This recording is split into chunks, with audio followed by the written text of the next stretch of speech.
Hey guys, Lord Naren White here, the Holy Ghost, the one true God.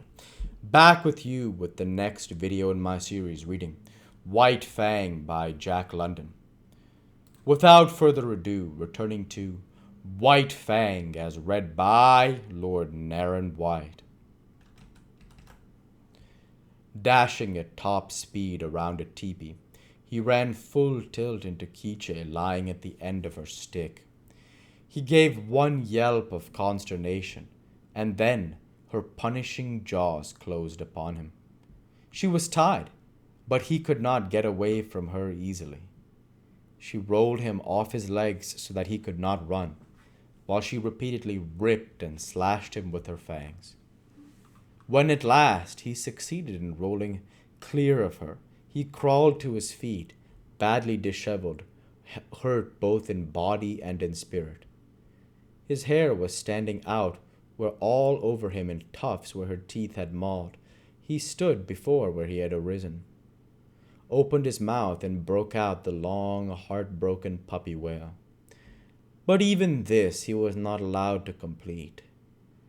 In the middle of it, White Fang, rushing in, sank his teeth into Lip Lip's hind leg. There was no fight left in Lip Lip, and he ran away shamelessly, his victim hot on his heels, and worrying him all the way back to his own teepee. Here the squaws came to his aid, and White Fang, transformed into a raging demon, was finally driven off, only by a fusillade of stones. Came the day when the great beaver, deciding that the liability of her running away was past, released Quiche. White Fang was delighted with his mother's freedom. He accompanied her joyfully about the camp, and, so long as he remained close by her side, Lip Lip kept a respectful distance. White Fang even bristled up to him and walked stiff-legged, but Lip Lip ignored the challenge. He was no fool himself. Whatever vengeance he desired to wreak, he could wait until he had caught White Fang alone. Later on that day, Quiche and White Fang strayed into the edge of the woods next to the camp. He had led his mother there, step by step, and now when she stopped, he tried to inveigle her farther. The stream, the lair, and the quiet woods were calling to him, and he wanted her to come. He ran on a few steps, stopped and looked back. She had not moved. He whined pleadingly, and scurried playfully in and out of the underbrush. He ran back to her, licked her face, and ran on again. And still she did not move. He stopped and regarded her, all of an intentness and eagerness, physically expressed, that slowly faded out of him as she turned her head and gazed back at the camp. There was something calling to him out there in the open. His mother heard it too. But she heard also that other and louder call, the call of fire and of man, the call which has been given alone of all animals to the wolf to answer, to the wolf and the wild dog who are brothers. Quiche turned and slowly trotted back toward camp. Stronger than the physical restraint of the stick was the clutch of the camp upon her. Unseen and occultly, the gods still gripped with their power and would not let her go. White Fang sat down in the shadow of a birch and whimpered softly. There was a strong smell of pine, and subtle wood fragrances filled the air, reminding him of his old life of freedom before the days of his bondage. But he was still only a part-grown puppy, and stronger than the call either of man or of the wild was the call of his mother. All the hours of his short life he had depended upon her. The time was yet come for independence, so he arose and trotted forlornly back to camp, pausing once or twice to sit down and whimper, and to listen to the call that still sounded in the depths of the forest. In the wild, The time of a mother with her young is short, but under the dominion of man it is sometimes even shorter. Thus it was with White Fang.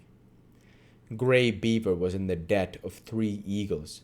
3 eagles was going away on a trip up to the Mackenzie to the Great Slave Lake. A great strip of scarlet cloth, a bearskin, 20 cartridges, and quiche went to pay the debt. White Fang saw his mother taken aboard 3 eagles' canoe and tried to follow her. A blow from 3 eagles knocked him backward to the land. The canoe shoved off. He sprang into the water and swam after it, deaf to the sharp cries of Gray Beaver to return. Even a man-animal, a god, White Fang ignored. Such was the terror he was in of losing his mother. But gods are accustomed to being obeyed, and Gray Beaver wrathfully launched a canoe in pursuit. When he overtook White Fang, he reached down and by the nape of the neck lifted him clear of the water. He did not deposit him at once in the bottom of the canoe.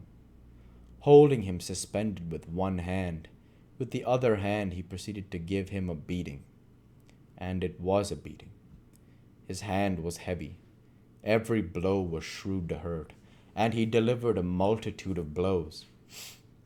Impelled by the blows that rained upon him, now from this side, now from that, White Fang swung back and forth like an erratic, jerky pendulum. Varying were the emotions that surged through him. At first, he had known surprise.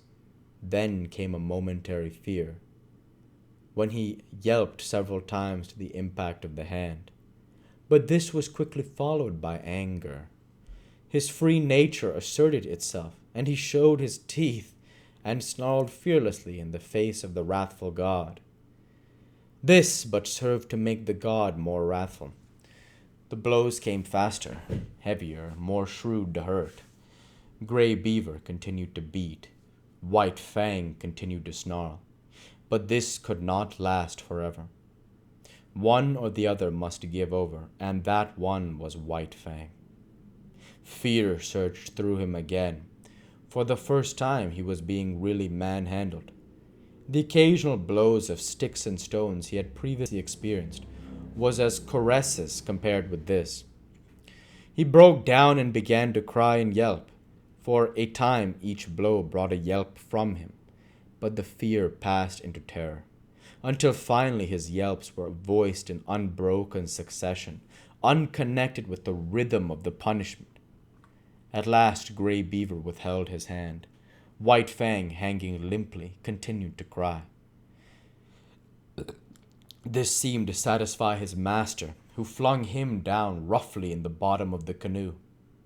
In the meantime, the canoe had drifted down the stream. Gray Beaver picked up the paddle. White Fang was in his way. He spurned him savagely with his foot. In that moment, White Fang's free nature flashed forth again, and he sank his teeth into the moccasined foot. The beating that had gone before was nothing compared with the beating he had now received. Gray Beaver's wrath was terrible. Likewise was White Fang's fright.